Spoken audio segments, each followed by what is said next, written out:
And now, The Money Show with Stephen Grootes on 702. Let's walk the talk. The Money Show with Stephen Grootes is brought to you by ABSA Corporate and Investment Banking. ABSA is a proud lead sponsor of B20 South Africa 2025. Good evening, I'm Stephen Grootes, 9 minutes after 6. The gold price just getting, what's the right word? Flirting, getting closer, then moving away. Is that the right word? To $4,000 an ounce tonight. Watching it very closely. Got within sort of $10 overnight, but heading that way again. Fascinating just to watch it. And of course, the gyrations caused by so many different issues around the world at the moment. And mining, as always in South Africa, somehow front and center. And I'd presumed that there would be someone somewhere who would welcome the ANC's economic growth plans. The president announced them yesterday. So far, I haven't come across any one person who said this is the right thing to do. Now, look, it's economics. Ask a person how to fix the economy. If you ask 100 people, you'll get 100 answers. Ask 60 million of us, you'll get 60 million answers. So I expect that, sure. But even so, I was amazed to see the Minerals Council saying it would make things worse. We'll speak to the CEO of the Minerals Council, Mzila Mthenjane, in just a moment. He's already on hold for you. Also, Anne Bernstein, the Executive Director at the Centre for Development and Enterprise, get her view on it as well. Someone who's been watching our economy, involved in our economic debates for a very, very long time. I'm one of those people who's been fascinated by what's been happening in the tobacco industry and how it's changed over the last 10 years, and the hard lockdown seems to have had an impact, but not the impact you would think. From what I understand, very few people stopped smoking. I know one or two who did, but very few people stopped smoking during the lockdown. And in fact, all it seems to have done is move people away from, in inverted commas, the formal tobacco industry into the, what's the right word? What's the opposite of formal in the tobacco industry? Oh, yes, illicit would be the right word. So, that's interesting. We'll talk about that with Professor Corné van Velbeek. He's a professor at the School of Economics and director of the Research Unit on the Economics of Excisable Products. And then I imagine, I don't know this for sure, but I'm almost certain if I were to ask you this question, do you get enough sleep? I know the answer. I'm almost certain. There's always something else to do rather than sleep. And I mean, I sound like a 13-year-old or a 21-year-old when I say that. But if you are working, if you have children, if you have both, you're almost certainly not getting enough sleep. Why? We'll speak to Dinesh Govender from Discovery Vitality. They've been doing a whole big research project on why we don't get enough sleep and the very poor quality of our sleep as well. Looking forward to that tonight, 12 minutes after 6. The Money Show With Stephen Grootes, live on 92.7 and 106 FM. Streaming on the Prime Media Plus app. and DSTV channel 856. So I realize that my social group, if you like, is a tiny sort of focus group. There's no way that I can have a conversation with a few people and then come to you and say, I think this is happening. But let me just tell you what my very, very, very, very small social group is talking about. And some of it was, and I was struck by this, there was a BBC article suggesting that fewer and fewer people are posting regularly on social media. So I think X, Facebook, particularly Facebook, LinkedIn too. And essentially, yes, you still look at it, but you're not actually putting anything on it. You might be, and I think LinkedIn is very useful for this, using it to track people down or to message people. So you're using it for that. But it does seem that there's less sort of personal content. By personal content, I mean my view on this is that kind of content, rather than corporate, which is, my boss's view or my company's view, or this is really why you should hire me to do that view, if you know what I mean. And I just wondered if that chimes with you in any way. How are you using social media right now? Are you using it to express yourself, to find other people? Are you using it for something else? Or are you using it in the way you did, say, 5 years ago? 011 883 0702 021 446 0567. And I know you'll like the voice note on 072 702 1702. I find that I just don't use it as much. Now, look, I have, lucky enough to have a loud voice, and as everybody who knows me will tell you, not be afraid to use it. But I'm still just intrigued. I mean, maybe it's an age thing. Maybe it's just my focus group. Social media. How are you using it right now? 702. 702. Stephen is on X. At Stephen Grootes. A lot more reaction to the ANC's grand new economic plan over the last few hours. I did expect a cynical reaction. I did not expect the Minerals Council coming out and saying the plans to help save the ferrochrome industry would make things worse. Yesterday, the President, Cyril Ramaphosa, saying there would be cheaper electricity tariffs for ferrochrome smelters and export controls on raw chrome. Mzila Mthenjane is the CEO of the Minerals Council South Africa. Mzila, good evening. The ANC says it wants to help the ferrochrome industry. What's wrong with these plans? Good evening, Stephen, and thank you for having me. Am I coming through clearly? There's no interruption. Yes, no, absolutely. Yeah, go for it. Okay, fantastic. Yeah, so I did go through the announcement that the NEC of the ANC published. And I mean, it's a concern that we've always had. I think first and foremost, we have the view that there has not been sufficient consultation with all stakeholders. Understandably, the immediate focus is on saving the ferrochrome industry, rightly so. And most importantly, that intervention is about cheaper electricity tariffs, because that's a very competitive issue relative to countries like China. But I think the one aspect that we feel is missing is a holistic understanding of the structure of the chrome industry in South Africa, particularly where we've seen an increase in chrome production from the PGM industry as a byproduct.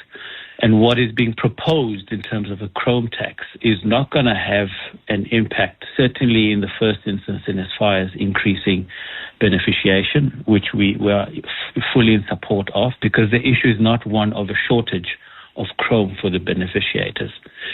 And secondly, an imposition of any restrictions is going to impact most likely all of mining. And the third element is that I think what we're fearing is that this could be a precedent for other minerals in South Africa. And I think without effective consultation with both ferrochrome producers and primary chrome producers, I think the interventions that will be implemented will be short-lived and will probably have longer-term negative impacts. Were you asked at all by the ANC? I mean, was there any consultation at all to hear from you about what might actually work?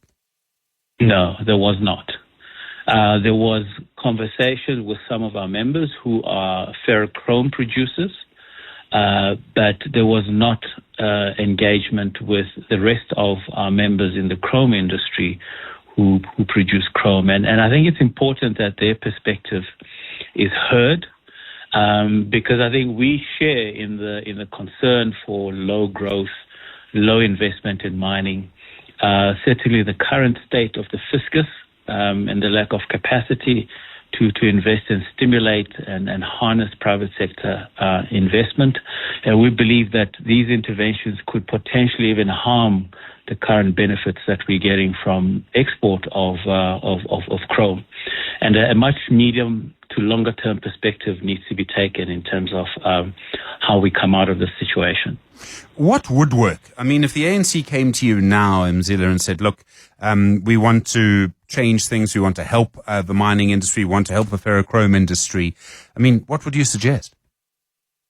So the challenge we're dealing with is a structural one, Stephen. We've had electricity challenges for a while now, since that mysterious bolt in one of our generation units was founded.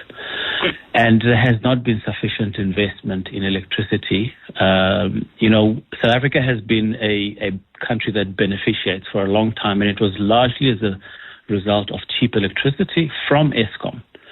So we have to address that issue in terms of how do we increase the reliability of electricity, and how do we make sure that that is accompanied with affordability. Now, we cannot embark on a strategy where we have to provide for favorable electricity tariffs, which will obviously result in some loss of revenue to Eskom in the first instance and most likely to government, and then hope to make that up with the chrome tax. And with imposing a chrome tax, you then damage the reputation of South Africa as an investment destination in mining overall. And this is something that we're trying to work on with government in terms of enhancing that. So I think that there's going to be some pain in the short term, in as far as the favorable tariffs for Eskom. But it's important that we minimize any negative impact on the rest of the chrome mining industry. And while we're talking chrome, I should say in the same breath, manganese as well is in the same situation. And it's important that we don't also affect the PGM industry, the platinum group metals, who actually have been able to keep their heads above water as a result of, the chrome byproduct that they've been mining. So I think it requires a conversation between chrome miners and the various government departments that have been involved. And out of that, I think we can come to a sweet spot in terms of how we move forward. Mzila, thanks very much indeed. Mzila Mthenjane is the CEO of the Minerals Council South Africa. 20 minutes after 6, you with the Money Show. Anne Bernstein is the head of the Centre for Development and Enterprise. Anne, good evening. A lot of talk over the last sort of 30 hours about the ANC's economic plans. Are you as, what's the right word, cynical, disappointed as everyone else? Well, if you think that South Africa is in the president's words, an economic emergency, and we have multiple other crises all around us, we find this a very strange response or intervention. It's muddled, it's vague in some parts, it lacks credibility, and it's all over the place. There's some highly detailed recommendations and then some very broad ones. It's hard to decode all of this. The most important thing is I think this is unlikely to inspire confidence in investors unless we get a lot more information and we get a feel that the ANC is ready to grapple with some fundamental changes. After all, you can't carry on with what we've been doing for so long and hope to get good results. So they seem very concerned about aligning all their policies, fiscal, monetary, and all industrial. We're much more concerned in the midst of a fiscal crisis in the sustainability of their policies. I wonder almost if there's a lack of ambition. So much needs to happen. It is within the power of us as human beings, as South Africans, to do it. And yet, is there a sense of it's kind of tinkering around the edges? Well, it's interesting you raise that because we released an important document today about the unemployment catastrophe and what needs to be done. And one of my conclusions is that the ANC has given up on their ability to create millions and millions of jobs. That's why in this intervention, the president focuses on the presidential employment stimulus. Well, what is this but public employment? It's using our tax money to pay for short-term jobs for young people. This is no way out of a massive crisis that involves some 12.5 million people who would like to work but cannot. We can't do it that way. You have to do it through markets and through some fundamental growth reforms. We've started some, I agree, but we need to look at the whole chessboard and how are we going to get investors to have confidence in this government and the dominant party in this government to actually make us attractive and competitive in a difficult global environment. So, Anne, I mean, you've been asked this question probably 1 million times over the last 20 years. If it were up to you, what would you do to grow the economy? Part of it would be about regulation, part of it just boring old-fashioned infrastructure, part of it just making it easier to run a business.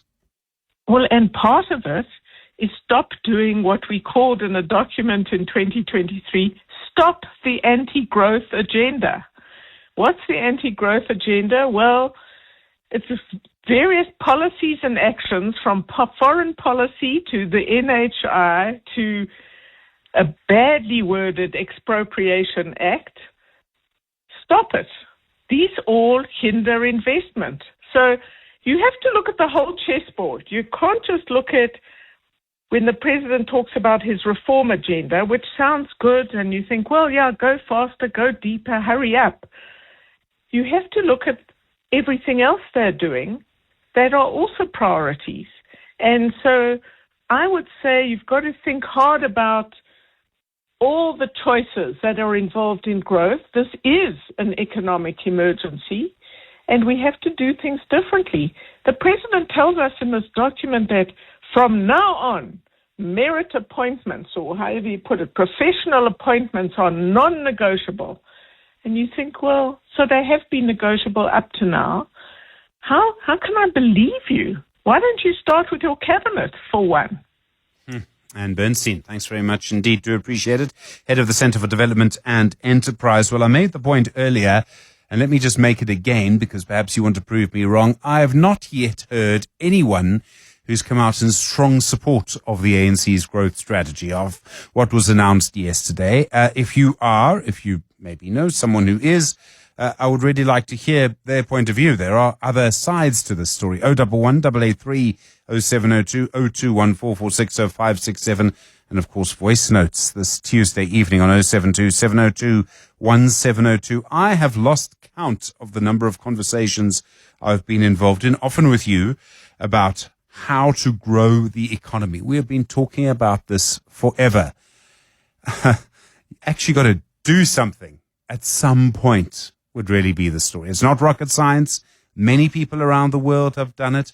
Arguably the best thing to happen to humanity, the most important achievement, has been what's happened in Asia in the last 50 years. It really is. It can be done.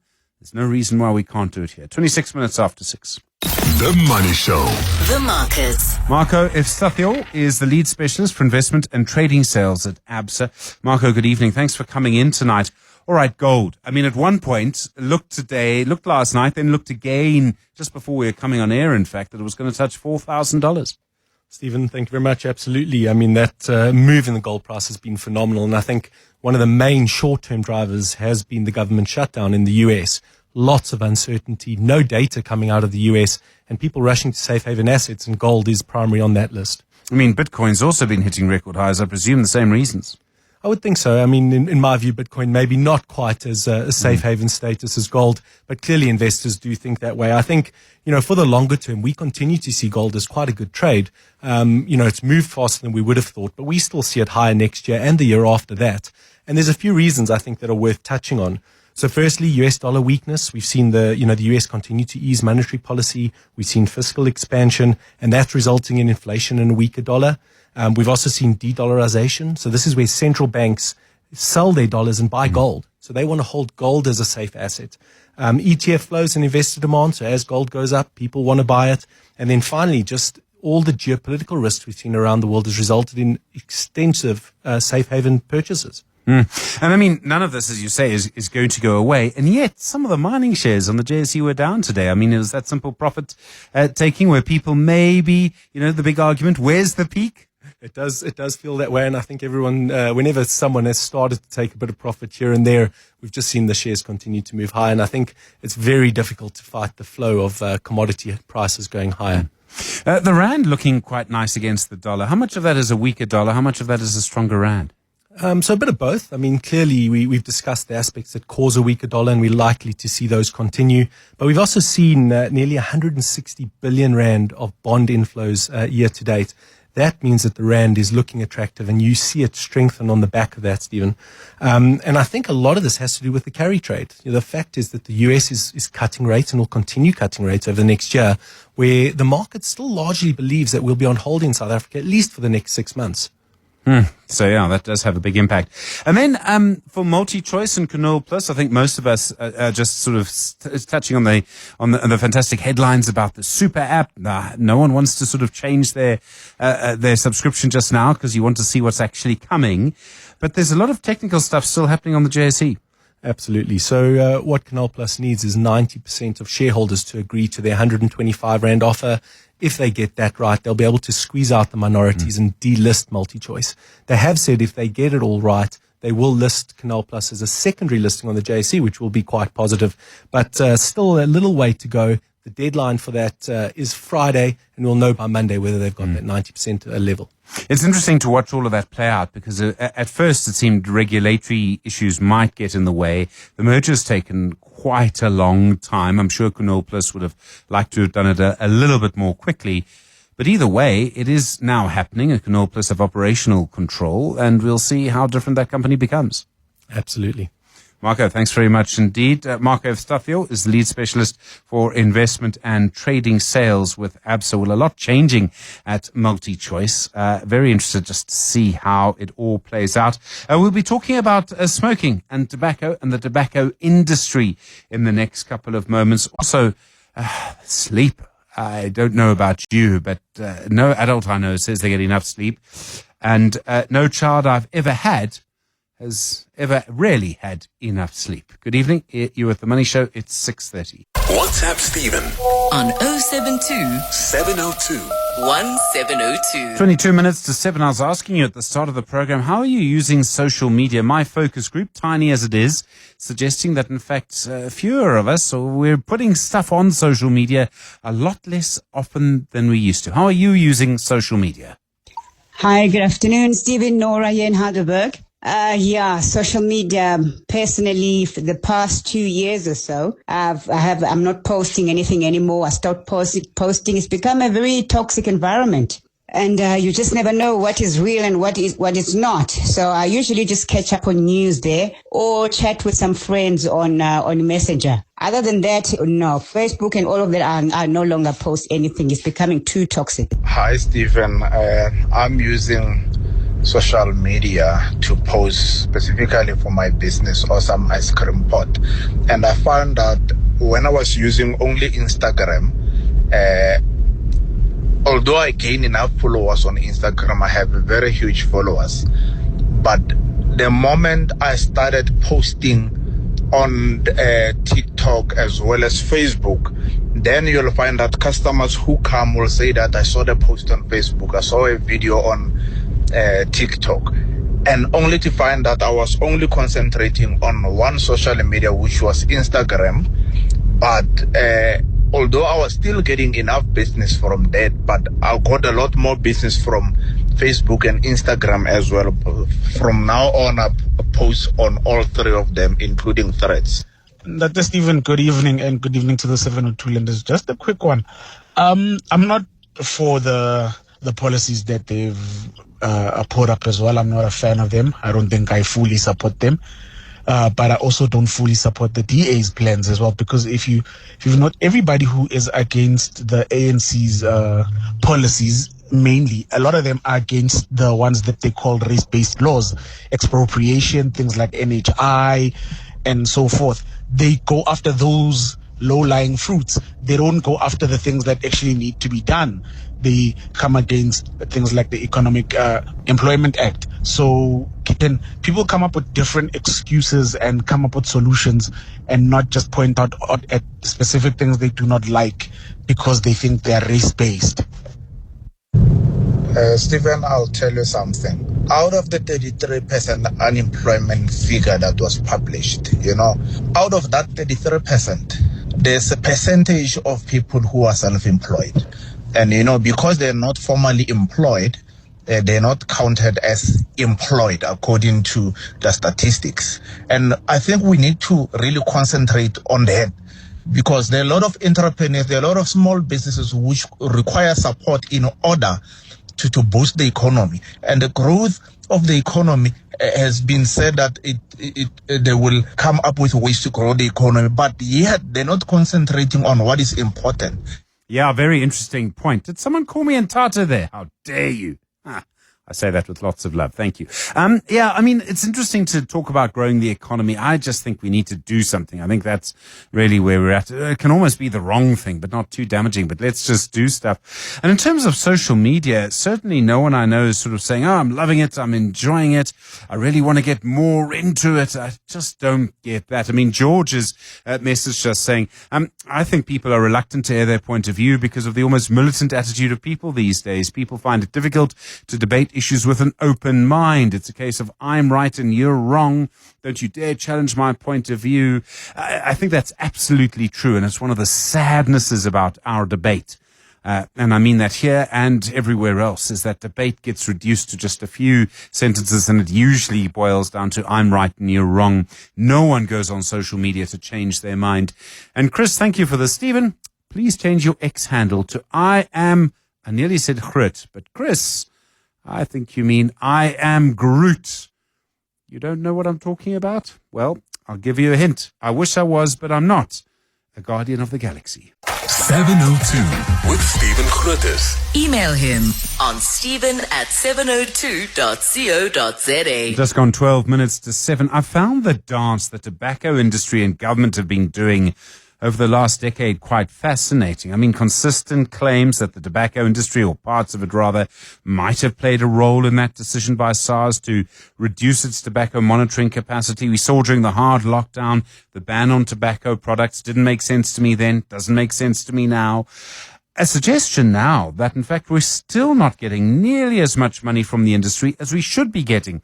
It comes from someone who's an expert on this. Professor Corné van Velberg is a professor in the School of Economics at UCT and a director of the research unit on the economics of excisable products. Corné, good evening. Thanks for your time. Why do you believe we're not getting the tax money we should be getting from tobacco? Yes, good evening, Stephen, and it's lovely being on your show. So we've done a lot of research on the tobacco market over the past number of years, and we've been following the illicit market with great interest and also great concern. So at this point in time, unfortunately, it seems that at least 55 to 60% of cigarettes that are sold in South Africa are not taxed, which means that the fiscus is losing out. So each pack of cigarettes should have about 22.80 Rand of excise tax placed on them. And the government is losing out in the order of about 15 billion Rand of tax money every year at this point in time. This number was less before 2020, but it was already very high. But after 2020, that number has been roughly in the order of about 15 billion Rand. With very significant negative consequences both for the fiscus and for public health. So the consequences for the fiscus are obvious. The government is not getting the money. The consequences for public health are also very obvious because many people can now buy packs of cigarettes for 20, 25, 30 Rand, which is very obviously not fully tax paid. Children are buying cigarettes at those very low prices. And what we find is that smoking prevalence has increased over the last number of years. So at the moment, our best estimate of smoking prevalence is a number that we got from the Global Adult Tobacco Survey of 2021. And at that point in time, 24% of adults were smoking cigarettes. I'm not talking about e-cigarettes and other products, I'm talking about cigarettes. And that number is substantially higher than what it was around about 2010, 2012, when most estimates indicate that the smoking prevalence was less than 20%. So there's been a substantial increase in smoking, and we are fully confident that that is because of the very large illicit market. The argument from the formal tobacco industry is that if you tax cigarettes, you encourage the illicit industry. You don't agree with that? So cigarettes have to come from somewhere. Cigarettes are manufactured. They are not hand-rolled in some other garage. They are made in factories. And most of the illicit cigarettes in South Africa are manufactured in factories in South Africa. A substantial proportion, but certainly not the majority of cigarettes, get imported through illicit means via pipe bridge, through runners over the Limpopo River, possibly through Durban as well from other countries. But the vast majority of cigarettes that are not taxed in South Africa are in fact produced within factories within South Africa. And that's a very significant cause of concern for us because it indicates that there is simply no good monitoring and good enforcement of the excise taxes that should be happening in South Africa. So the tobacco industry's been trying to postpone or delay or stop the new tobacco bill. And when we're making policy, I mean, they absolutely have a right to be heard as much as I don't think one should smoke, but that's my own personal choice. But I mean, they have a right to be heard. Is there any evidence that the tobacco industry has tried to actually interfere with the enforcement of the law? I mean, it all got very tangled with SARS during the state capture era. Absolutely. I think it's useful to think about the tobacco industry in South Africa as consisting basically of two parts. On the one hand, you've got the multinationals. This is British American Tobacco, Japan Tobacco International, and Philip Morris. And they have got overseas, and they are trying to create this impression that they are following the rules and that any things that they've done in the past that was negative and horrible, that's part of the past, and they want to present themselves as good corporate citizens, of course with their self-interest. On the other hand, we've got the local companies in South Africa that go under names of Amalgamated Tobacco, Best Tobacco, Carnalinks. In the past, we had Gold Leaf Tobacco. That's changed, name has changed recently. So there's a number of these small operators that tend to have a pretty low profile in the discussions with government. So when the government was discussing the tobacco bill, both the three multinationals made presentations to the portfolio committee trying to present themselves as credible and as serious and all the rest. But they, of course, were fighting for their own interests. The small companies, as far as I'm aware, none of them made any presentation. They're just working in the shadows, making lots of money, selling illicit cigarettes, and trying to not get the attention placed on them from the perspective of SARS and of other enforcement companies or enforcement agencies in South Africa. Well, Professor, thank you so much. Professor Corné van Velbeek is the professor in the School of Economics and director of the research unit on the economics of excisable products at UCT. The Money Show with Stephen Grootes is brought to you by Absa Corporate and Investment Banking. Absa is a proud lead sponsor of B20 South Africa 2025. 5 minutes to 7, a huge amount of research published today around sleep discovery vitality, looking at whether or not you get enough sleep. I made the point earlier. I honestly feel that I don't. I don't know anyone who has children, anyone who's working who would say they'd get enough sleep. And from our response on the WhatsApp voice note line, neither do you. Hi, Stephen.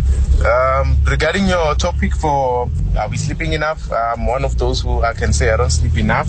Yeah, because of I am a student, I am employed, I'm a father, I'm a husband to someone, and I'm also a son to someone. So, all those things take time, and I'm studying 2 degrees at the moment, so I normally sleep late. I say I'll sleep around 2 a.m. and 5 o'clock I need to be up. So yeah, it's quite challenging, man.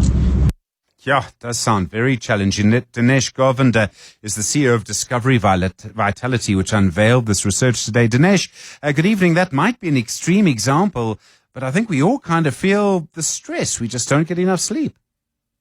Hi, Stephen. Thanks for having me on air. Yes, it's actually quite a big health issue that we're trying to tackle here through the research. I mean, I was amazed to see that the less sleep you have, so I'd always known there's a link between a lack of sleep and diabetes or heart disease or depression, but it also increases your chances of having an accident.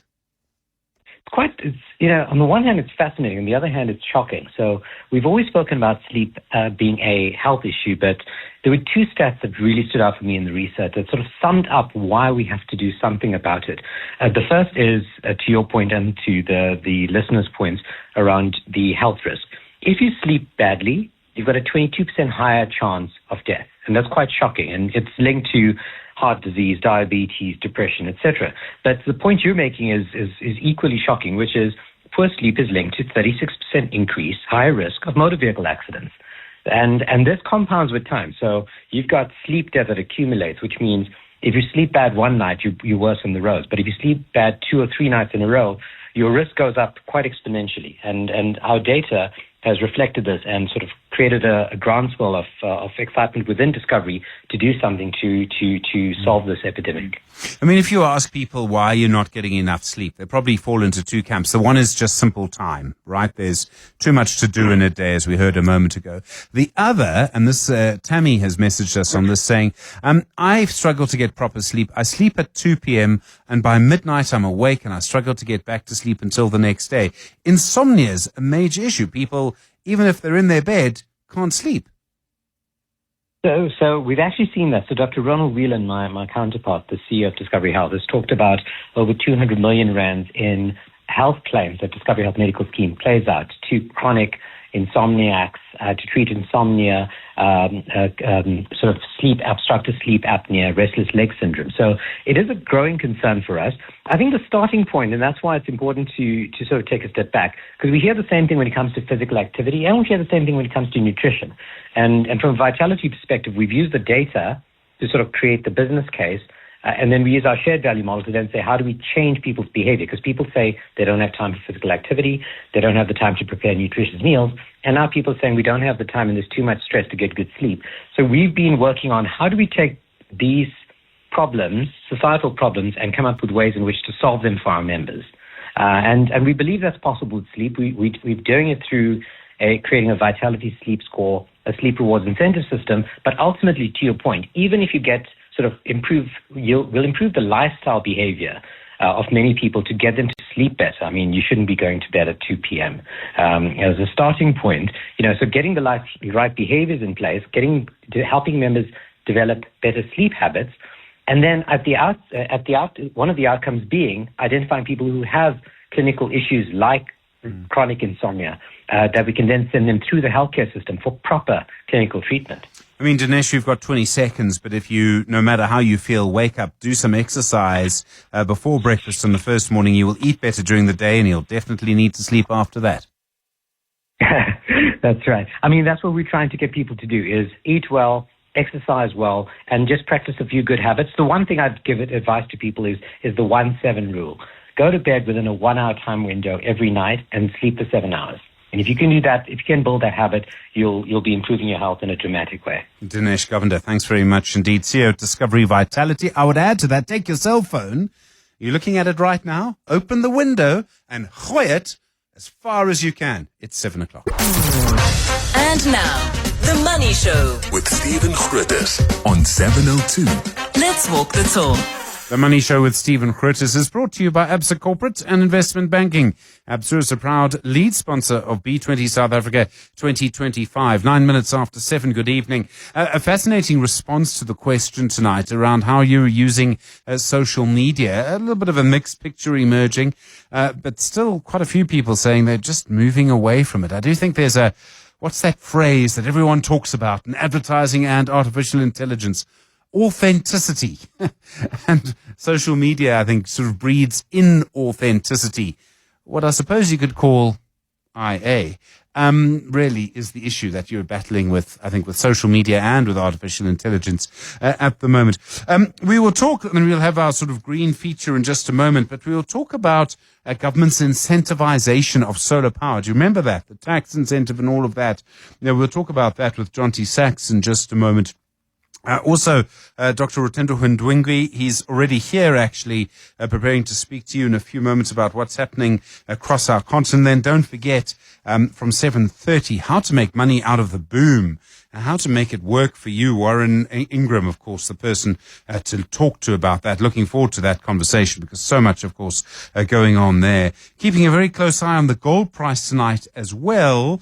Not quite at $4,000 an ounce yet, but it is getting closer and closer. Good to hear from you tonight on 011 883 0702 021 446 0567 and 072 702 1702.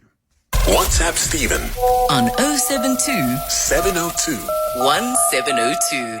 How to get more sleep, how to get more Z's. Isn't that really one of the big questions of our time? Hello, good evening, Stephen. My name's Estelle. I'm in Pinelands. I'm 74 years old. I'm a pensioner.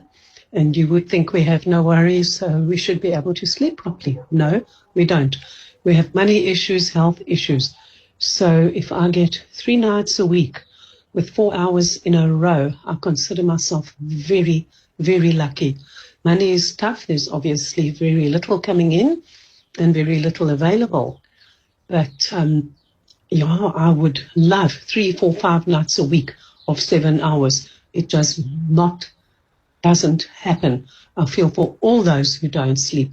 I'm taking herbal tabs. Sometimes they work, sometimes they don't. It's, I think, an anxiety thing, worrying about the future, and a tough one. Bye-bye.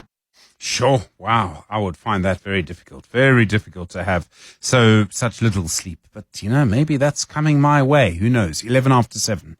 702. 702. Stephen is on The Money Show. 6 to 8 p.m. You may remember during the height of load shedding how much interest there was in solar and renewable energy, and government's response to it was to create a tax incentive that would encourage or incentivize solar power. Jonty Sacks is a partner at Jaltech, joins us now. Jonty, good evening. I remember some of those moments so well. One of the stories of the budget that year, the whole point was to finally get investment going in the solar sector. Looking back, a few years later, did it work? Oh, Stephen, I think it's worked unbelievably well. And the private sector has boosted the growth of solar, rooftop solar, commercial solar is still flourishing year on year over the last 5 years. So I think the incentive is doing a stellar job, and long may it last. How much of it was the incentive and how much of it was other factors? And particularly stage 6 load shedding. If you wanted to run a business, you basically had to get solar. The other was the cost. Everyone could see power prices were going up and we're going to keep going up. Wouldn't this investment have happened anyway? Well, listen, certainly load shedding reduced the sales cycle of solar. So, at the peak of load shedding, CFOs and CEOs needed to make decisions really rapidly because they were experiencing, half a day without electricity. So yes, those decisions were made quickly. Without load shedding, would it still happen? Certainly. The cost of electricity is skyrocketing. If the incentive wasn't around, would it happen anyway? Possibly, but not on the scale that we've seen. I think the incentive encourages corporates, individuals to take up solar, most likely in situations where they wouldn't have. The government did do a survey recently where a large portion of participants indicated that had it not been for the incentive, they wouldn't have considered solar. The beauty of an incentive is that it encourages the private sector to do what government hasn't done or has failed to do. And we all know how well government, or should I say the private sector, can execute better, quicker than government. And that's what tax incentives have done. And, so notwithstanding the fact that it's still continuing, I think had it not been for the incentive, the market wouldn't be where it is today. Did it also maybe work in another way, is that it wasn't just the finances, it basically was a signal from government and essentially saying to people, we are really serious about this? Well, it was, I think, a lifeline that government used to reach out to the private sector to help with load shedding. And if I could explain it this way around, is the Section 12B incentive for many years was 100% tax deduction, and government increased it to 125%, so that the private sector could wake up to this dripping roast of a tax incentive to help them get out of the trouble that they got themselves into. So certainly. What's the sort of outlook for the incentive? It stays. Is there scope for a bigger incentive nowadays, do you think? Eskom still has some problems. I think this incentive will be around for many years to come. I think there's a lot of positive talk around, the fact that load shedding isn't around, but in many areas of the country there is still load reduction. The infrastructure is troublesome. And the biggest issue that government has is the lack of transmission lines. There's many, many billions of rands of transmission lines needed to connect all these major green solar farms. And in the interim, we need an alternative. So that alternative is rooftop solar, ground-mounted solar, and the incentive allows for that. So, our view is for the next 3 to 5 years, the incentive will stick around. But, who knows? It's up to the government to decide. Yeah, a lot's still going to happen. I suppose there are other questions around the lessons we can learn from this incentive. If other problems crop up, I don't know, around cars or water or something, clearly there is a role for an incentive in policy. It does actually work in some way. It absolutely works. And to the point I raised earlier is the incentives encourage the private sector to fill the hole, fill the gap. And what we've seen, one of the reasons why our economy is still so strong is because we've got a resilient private sector that is adaptable, malleable, despite government interventions and red tapes and bureaucracy and BE laws, we've got a resilient private sector. So I think that, these type of incentives is really necessary, whether it be solar or batteries or, whatever else the economy needs. Jonty Sacks, thanks very much indeed. Partner at Jaltech. Really do appreciate the time. 17 minutes now after 7. 7:02. 7:02. Stephen is on X. At Stephen Grootes. One or two queries coming through on the WhatsApp line and other places asking about the gold price. And hasn't it already gone over $4,000? And for a moment, I thought that maybe it had. The price I'm looking at is the spot price. The gold futures have gone over $4,000 in the last few hours to around $4,009. Basically, I'm doing what most people do in these moments. I'm watching Reuters. And the figure that I have, which has been corroborated by one or two others, is $3,982 at the moment. That's where I am. I realize that there are lots of different places and lots of different gold prices in the world, but that's the price that I'll be watching. So gold futures, yes, over $4,000. The actual sort of, in inverted commas, official spot price of gold, not yet, but we're not far off now, are we? 21 minutes after 7. The Money Show. Africa Business Focus. Talking of gold, Dr. Rutendo Ndingwi, good evening. Thanks for coming in. Your word is gold, Stephen. Your word is gold. The London Stock Exchange, they're looking for more listings from Africa. That's interesting, eh? It is, Stephen. So just to give you some context, the London Stock Exchange over the last 30 years, obviously a lot of African countries have been investing there. Currently, you probably have about 110 African countries with a total market capitalization value of about $223 billion US. And in the last decade alone, about $40 billion US has been raised by these African companies on the London Stock Exchange. So for both African economies and the UK economies, it's quite significant. What has driven the drive for them to attract and sort of lower the entry barriers with regards to African companies investing on the London Stock Exchange, Stephen, is the geopolitics and the geoeconomics have obviously inflation as well playing, has also contributed to the economy in the UK battling a bit. So they're trying to attract investment through IPOs and listing. I think it's estimated that it's been the lowest level of IPOs in the last 30 years. I think they're currently recording about $216 million US. So there's a lot of incentive that has been put in place through a vehicle that they call the Primary Market Effectiveness Review. And really the objective is to create and incentivize African companies to come invest in the London Stock Exchange. The quid pro quo, Stephen, is that on one side, African countries having a base in the UK allows them obviously to have access to capital. They're allowed to do dual listing, so they can still be listed in the African country and also capitalize on that. And that's a sort of a soft component in terms of the advantage of that. But for African companies wanting to go global, Stephen, UK is always quite strategic, so it's a positive note and a great opportunity, Stephen. And Acumen, they're raising money. They want to electrify 17 countries in Africa. They want to electrify 17 countries through solar power. The irony of it all is Acumen is actually a UK company. So we know the USA, Uncle Sam company. It's an investment company. It's been there for a number of years. We know with the US, their stance with regards to renewable energy and clean energy is obviously... They used to like it, now they don't. They used to like it, now they don't. But Acumen has taken a stance with regards to investing $246 million US in terms of off-the-grid solar solutions.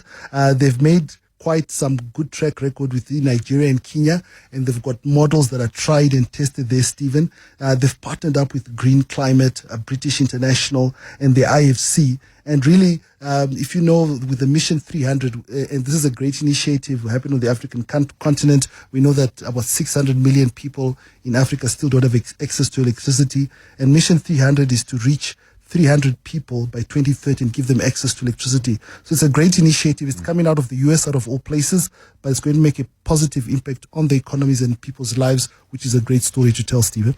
And then Barrick are going to sell that mine in Cote d'Ivoire, the Ivory Coast. It's called Tongon. They're getting $300 million for it.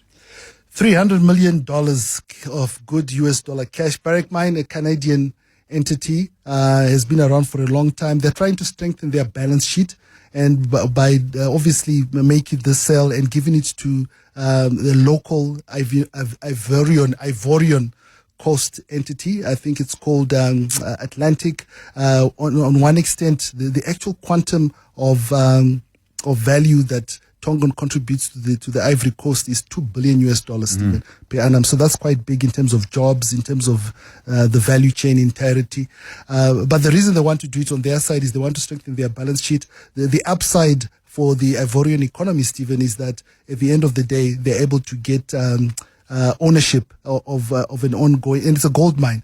And the gold price at the moment is not on a negative. I mean, you've just been highlighting that. And I think it's at about 3,009, at the time of the report.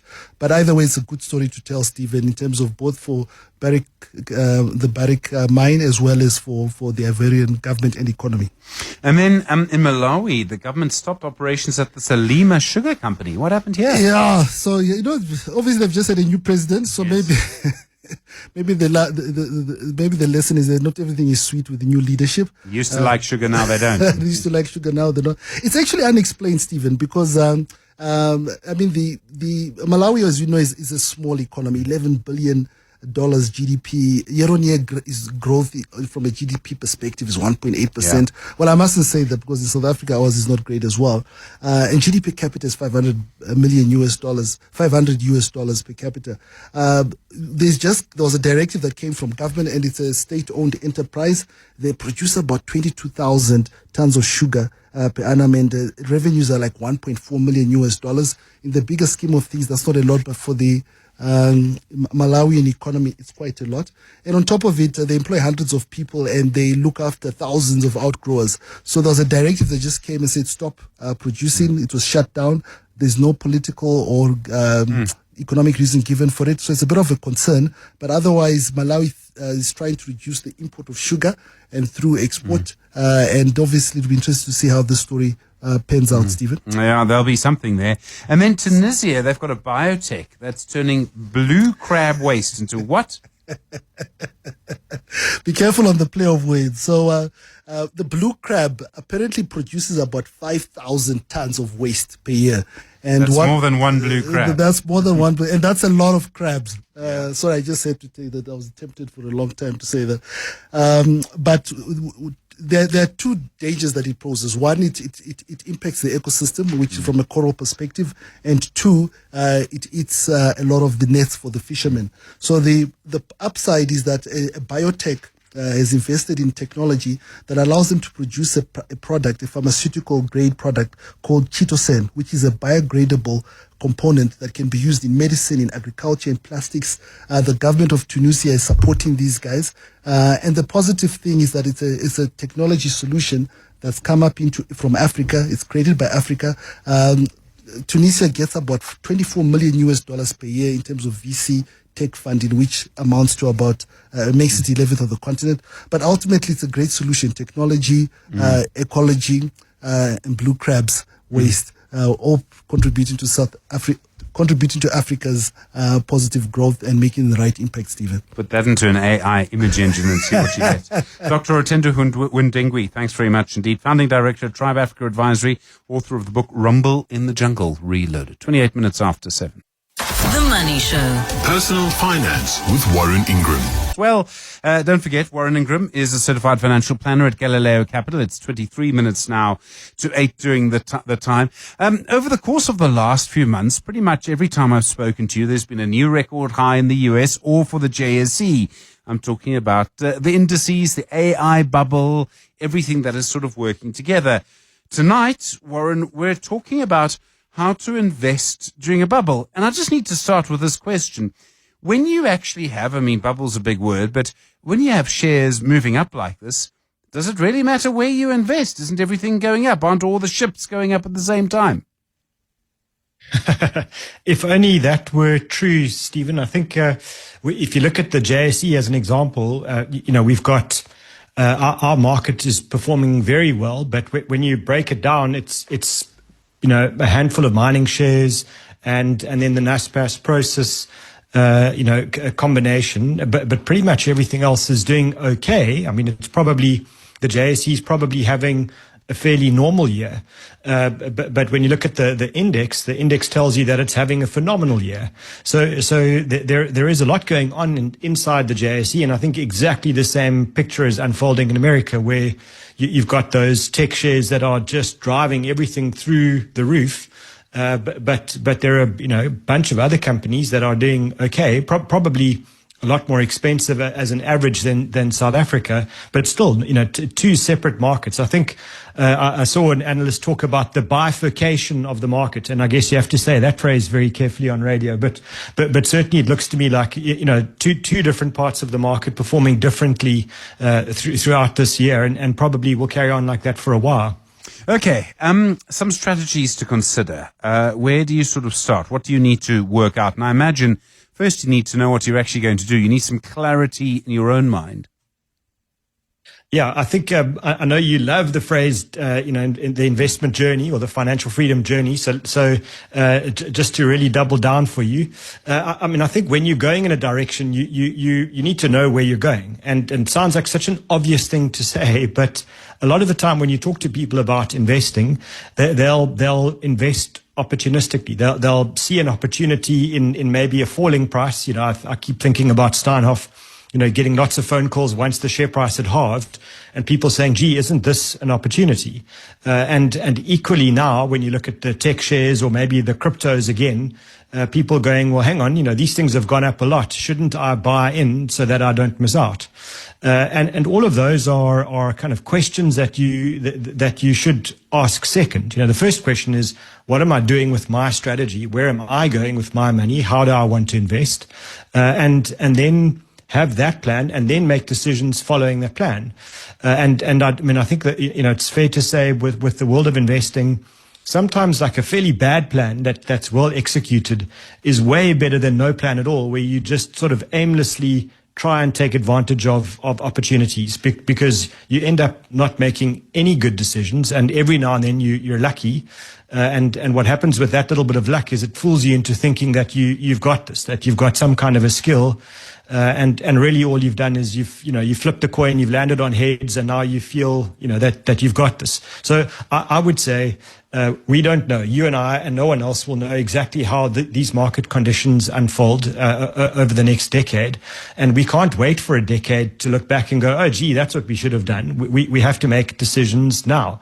And to me, it starts with just set a plan. Just set a course for yourself, which includes, well, how much money do I actually want in shares? How much do I want in bonds and property? How much am I going to have overseas and in South Africa? And once you've made that decision, and that should be based on your age and your tolerance for risk and all of those things. But once you've got that kind of a plan, then you can start to say, well, if I've got too much in shares, and I think the market's expensive, maybe I should sell down my shares a little to get back in line with my plan. So the starting point is have a plan, and even if it's not the best plan in the world, stick to the plan. That's the thing that will get you through whatever's coming, because none of us actually have a clue what's coming. Yeah, well, isn't that the thing? Okay, so if we, put our hands over our eyes and sort of, cast and look at the horizon, you can kind of see a big wave, right? And it really does sort of feel like that. That it might crash, but isn't there, you can ride a wave in a situation like this? How would you do that?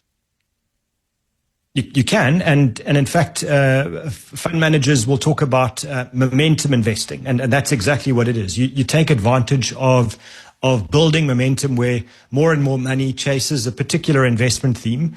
And for a while, it becomes almost a bit of a self-fulfilling prophecy where the demand and the speculation around a sector or a share builds its own power and its own force. And that drives the price higher and higher. And very often, those prices can go much higher than you think, and also that momentum can last for a lot longer than you think. And so, I would say, betting against the wave altogether, or betting against that momentum would not be the best idea you've got. You shouldn't just look at the tech sector in America and say, okay, well, all tech is expensive. I'm going to go and, buy wood manufacturing furniture, wood furniture manufacturing, whatever it is. The thing most different to tech, because I think making an all or nothing bet against a very big wave, I think is very dangerous. So one, you can ride that wave for a time, and maybe one of the strategies that you follow is, if you've got a big allocation to a sector that's doing very well, don't be scared. Every time it does well, let's say it goes up by 50%, that you take half of that money off the table and you allocate it elsewhere. And if it goes up again, the remaining money, you keep taking profits, because at least in that way you are riding the wave, but equally doing so responsibly and allocating money elsewhere. For me, that would be one sensible way of riding a wave. But what I wouldn't do, and I'd be really strong on this, is don't take everything that you've got from all the other parts of your investment portfolio and allocate it to the wave. Because if we talk about big wave surfing, and you've ever watched a video of it, when you get it wrong, it's catastrophic. And certainly you don't want to do that. So, there are things that you can do that are just wrong. And that's really where you put your money in the wrong place. So then you might be tempted to say, well, actually, I'm not going to do very much. I'm not a big believer in AI, or, it reminds me of the kind of .com bust. I've watched The Big Short too many times.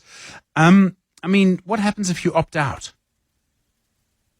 Yeah, I think it's an interesting strategy. A lot of people don't have a tolerance for losing money. It causes them sleepless nights. They stress about it. They become obsessed with any time they see their investments go down. And so when you read what's going on in the world right now, and let's face it, if this was a British sitcom, it would be called Men Behaving Badly, and that's what's going on all around the world. We just see politicians behaving terribly everywhere, and certainly investors, chasing limited number of shares that, and delivering, yes, very good returns, but we all know the valuations are high and getting higher. And so for people who are prone to stress and worry, it's very tempting just to say, I'm going to cash out. I'm going to sell all my shares. This thing can only end badly, and I'm going to store my money in cash, maybe in some gold, although I'm not so sure that that's not in a bubble of its own.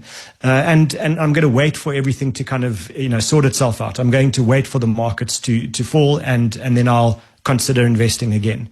Now, it might feel like a good call, but the thing here is that the markets could carry on doing this for the next 2 or 3 years, especially if we see interest rates coming down in the US and maybe even in South Africa. And falling interest rates give huge impetus to stock markets. And so if you're sitting in cash, what you've locked in is the certainty that the buying power of your money is eroding every single day, because inflation eats the value of your money. Your interest rates never keep pace with the inflation rate. So yes, you can opt out. I don't think it's a good call, because you're kind of, this time around, you're not betting on heads, you're betting on tails. And if it lands on heads again, then you really are losing out. But it is one strategy that some people follow. And certainly someone like Nassim Taleb, who wrote Black Swan, this was more his philosophy. He would sit in cash for a long period of time and then try to take advantage of a big opportunity. And unfortunately, it didn't work for him. His investment company didn't do so well. And I guess he is a fairly bright man. So the likelihood of making good money out of this over a long period of time, I think, is extremely small. Okay, so basically, if you keep it in cash, you're going to lose out. That's really the long and the short of it. You actually have to get involved, really. You do. And I think you can do this in a sensible way. I think you can do it without, trying to be a forecasting genius, which we know is impossible. And certainly not trying to do all the research where, you're expected to become a global fund management expert on every single sector around the world. I think what you can do is you can use some common sense. So, for example, we know that the American market, which you can look at, as the S&P 500, has done incredibly well. And yes, it is very expensive. And somewhere along the line, very expensive shares do fall over. And I'm not saying the companies go to zero, or, the businesses become bad, but just sometimes their prices become so high that they do have no other choice but then to go down. If that is the case, then perhaps you don't want all of your money in the American market. So what you do is you take some of the money that you've got in the US and you allocate it around the rest of the world. And what's interesting about doing something like that is, there are parts of the world that haven't done as well. If we look at emerging markets, they really haven't performed, very well over the last decade at all. And their valuations are low, so their prices are incredibly low. And sure, there are some emerging markets that deserve to be cheap because their economies are bad, their politics are bad, their disclosures are bad, etc. But equally, there are some emerging markets that are very good, with very good demographics and a lot to be said for their prospects. And it feels to me a little bit like the end of 1999 at the beginning of 2000, when the American market was having an incredible run. It was driven by a different form of tech. It was all around the internet. And if you look at what happened after that bubble burst, emerging markets grew by about 160% over the decade. The American market took a decade to recover, but even European shares did well. So if that kind of a story, and it won't necessarily be emerging markets that deliver the growth this time around, maybe it's Europe or maybe it's Japan, who knows? But the point here is, if you spread your investments across the globe and you reduce your allocation to the very expensive parts of the market, and again, not going to zero, but just spreading, you start to give yourself the opportunity to benefit from the parts of the market that are cheap while still riding the wave, if the wave does carry on in the States for a time. And who knows where that American market will turn. Donald Trump could pull the rabbit out of a hat and just, land very low taxes, low interest rates, and good economic growth. I mean, it's possible, anything's possible. And so you don't want to be completely out of the US as well. I think that would be a huge mistake. Sure, there's so much going on here. Isn't it amazing that no one really knows what's going to happen? Everyone has a view, but no one really knows. Warren, a question from Eugene for you tonight. Hi, says Eugene. I have a large outstanding home loan. I know I need to build an emergency fund. Should I focus on paying off the home loan, or should I build the emergency fund first? That's from Eugene. We'll have an answer for you, Eugene, in just a moment. The Money Show with Stephen Grootes is brought to you by Absa Corporate and Investment Banking. Absa is a proud lead sponsor of B20 South Africa 2025. The Money Show. Personal Finance with Warren Ingram. Your questions for Warren tonight. How do you ride the wave? 011 883 0702 021 446 0567, and voice notes, of course, on 072 702 1702. A question from Eugene for Warren. Hi, I have a large outstanding home loan. I know I need an emergency fund. Should I focus on paying off the home loan or build the emergency fund first? And Warren, I suppose Eugene's question is really about interest. It is, and it's one of my favorite topics, because I think if you're disciplined with your home loan, one of the things you can do is, you should always be doing it anyway, but you should try and pay extra money into your home loan every month. And if you get a bonus or some kind of an extra payout, drop that into the home loan as well. And what that does is it either reduces your monthly payments, or if you keep your monthly payments the same, it reduces the term of your bond by years. And you could get to the position where you have a paid off home within 12 years instead of 20 if you're disciplined. Now, the trick here is you can always use that extra money that you've paid into your bond as an emergency fund. And for me, if you are disciplined around this, then it's my favorite place for an emergency fund, because the likelihood is that you might be paying prime or prime minus 1 on your home loan. And so any extra money that you store in there, I would view it as almost earning interest. You're saving yourself, let's say it's 9.5% or 10.5% a year. And the extra bonus here is it's tax-free, because you're saving interest instead of earning it. And so you're getting kind of a guaranteed return of nearly 10% a year, one way or the other, tax-free. And what you're doing is you're allowing yourself the opportunity to knock the time down on your home loan, but making sure that the home loan is accessible. You can always get that money in the event of an emergency. And we always talk about this as, it's your emergency fund. It's not a planned expense fund. So you're hoping never to use this money. And so keeping it in the bond is a great idea. And so I would say to Eugene, you focus on building the emergency fund in your bond, and you're hitting two birds with one stone, and very few times in the world where you can do that so successfully. But this is the one. And it's probably my favorite personal finance tip for people with home loans. Yeah, I mean, they can be just amazingly useful. I suppose when you're looking at the issues around a wave like this and you don't really know what to do, you could stick to your normal strategy if you have the right normal strategy. Well, you said something a bit earlier that, it's amazing that no one knows. And that's a superpower. So having the humility and the self-awareness to say, I actually can't forecast the markets over the next 3 months or 5 or 7 years, is something that very few people actually do. And, especially investment professionals, and I'm sure I'm going to make them grumpy if they're listening. But that's the truth. We don't know what's going to happen. And so, if you don't know, then stop pretending that you're ever going to find out where markets are going. And so what you do is you build an investment strategy around the things you do know. You do know how old you are. You do know that you should plan, for a lifetime of probably, 85 to 95 years old. And you should have a sense of your own tolerance for stock market risk. And once you've got those kinds of parameters locked down, that starts to help you to say, well, if those are things that I know, then I can start to decide how much I invest in shares, how much I invest in bonds and property, et cetera, and equally that I should spread that, between South Africa and overseas. And all of those are factors that you have some influence over. And then you can look at the markets and say, okay, I've got extra money and it should go into shares, but the market's very expensive. So what I'm going to do is I'm going to feed it into the market. I'm going to phase it in over a period of time. If you're sitting with 90% allocation to shares and you realize that you probably should have around 70%, then now is a good time to start rebalancing because the markets are expensive.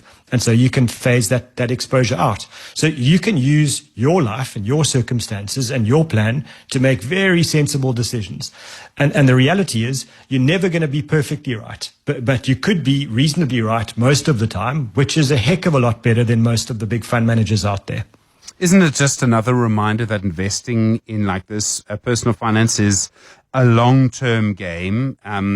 There's a wonderful Dr. Seuss quote, when it comes to life, the race is long and in the end, it's only with yourself. It's basically about making sure you get it right for you. Exactly right. And just realizing that a lot of the time, the professional money managers are in a horse race. They're in a competition where they're ranked either against their peers or, internally, and they're measured month to month, quarter to quarter. And so they don't actually necessarily have the freedom that you've got as an individual, which is to say, gee, if I get this slightly wrong, if I didn't, participate in the market recovery as much as I could have, or, I sat on the stock market investments a little bit too long, all of that's stuff that's relevant to you, but you're not ranked against anybody else. So forming a strategy and measuring yourself against your own strategy is a superpower that you have. And it's the one thing that we can do. That's the one advantage we have against very big institutions that, employ very bright people and spend millions and millions on AI and research and all those things, but they don't have the advantages we have. And we should take advantage of our special kind of circumstances and watch how we do well, and often don't underestimate the power of common sense. A little bit of common sense in times like these is really powerful. And diversify. Warren Ingram, thanks very much indeed. The co-founder of Galileo Capital with Personal Finance tonight. The Money Show with Stephen Grootes is brought to you by Absa Corporate and Investment Banking. Absa is a proud lead sponsor of B20 South Africa 2025. U.S. markets turning negative tonight. The Dow Jones down 0.33%. The Nasdaq down 0.7%. The S&P 500 down 0.46%. And the gold price right now, $3,983.79 an ounce. Good evening. It's 8 o'clock.